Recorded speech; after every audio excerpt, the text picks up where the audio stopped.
David Lametti is Canada's Minister of Justice. He joins me now. Minister Lametti, first of all, thanks for your time today. It's good to see you again. It's my pleasure, Peter. Thank you. Look, explain exactly what this bill will ban. Well, this bill will ban the practice of conversion therapy for everybody. And that it will also ban, in addition to that, it will also ban bringing a minor across the border for the purposes of getting conversion therapy. It will ban advertising conversion therapy services, and it will ban profiting from conversion therapy. So we're really aiming at a complete ban on the practice in Canada. Right. The previous incarnation of this bill banned conversion therapy for children under 18 and for adults who don't consent to it. But this new bill bans the practice, as you point out, outright and entirely. So why have you made that change? Well, we heard it's really a product of, for the most part, the legislative process last time around. We heard as survivors came forward to tell their stories in front of committee and elsewhere of the really devastating impact of the practice. We also began to get a better picture of how widespread the practice still was, and it still is quite common. It's always hard to get figures on this because it's something that exists in the shadows. And finally, there's also an emerging international consensus, which wasn't present even a couple of years ago. We had a UN special expert recommend that conversion therapy be banned everywhere in the world.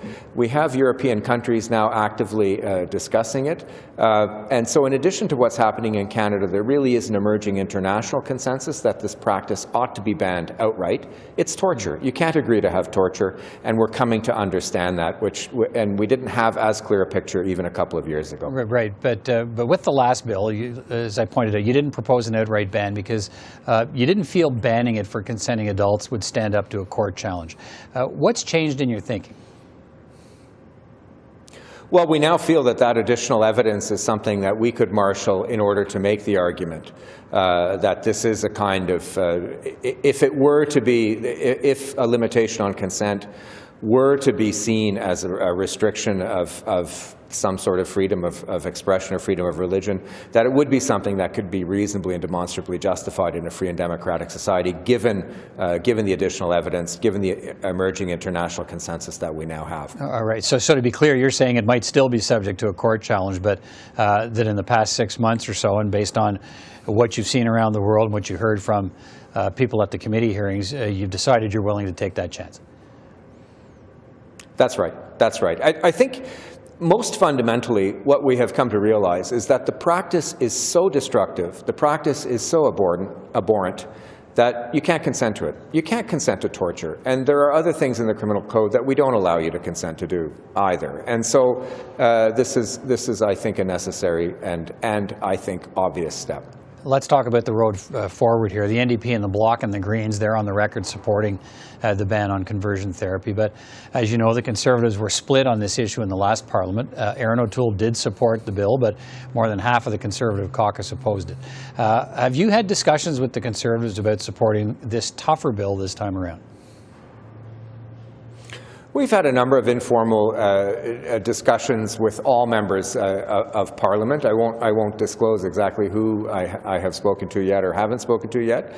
But there is, I think, let's look at the positive. Almost half of the Conservatives voted for it last time. Again, we think the evidence is stronger. We think the societal consensus is stronger. And we hope that Mr. O'Toole will exercise leadership on the parts of his caucus that voted against last time, simply to not re-traumatize victims again in committee hearings, and simply to not make Canadians wait any longer for this piece of legislation.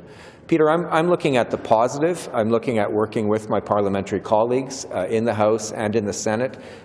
Minister Ian will say the same thing. Minister Boissonnault will say the same thing. We're all going to work together to make it happen with our critics and with everybody else across the aisles, and then we'll do the same in the Senate. All right. So talk to me about timetable possibilities then. You know, this time ran out in this bill in the Senate before the election was called, when the election was called. So what do you think is a reasonable time limit to those people who have been waiting for this, watching out there? What can you tell them about when you hope to have this become law? Well, look, I can't speculate. I can say that it's the beginning of a mandate, and so I'm optimistic that we will get this done.